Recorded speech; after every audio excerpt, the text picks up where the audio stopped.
আমি প্রতিদিন যে কাজ করছি সেখানে যদি আমি যে প্যাকেজের ঘোষণা উনি দিয়েছেন, এটা ওনার তৈরি কোনো প্যাকেজ নয়, ওনার লেখা কোনো মৌলুদিবাদ নয়, ওনার কথার মধ্যে যে দার্শনিক তত্ত্বটা আছে সেটা হচ্ছে একদম scientific speeches provided, supplied and given by Allah.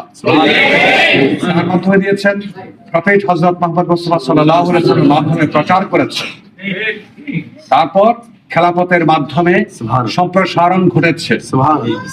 এরপর পীর মুর্শিদ সুফি সাধকদের মাধ্যমে অনেক বছর প্রচলিত ছিল, কিন্তু অনেকেই তারা ওফাত অর্থাৎ চলে গেছে, কেউ শাহাদাত বরণ করেছে, খেলাফত নেই।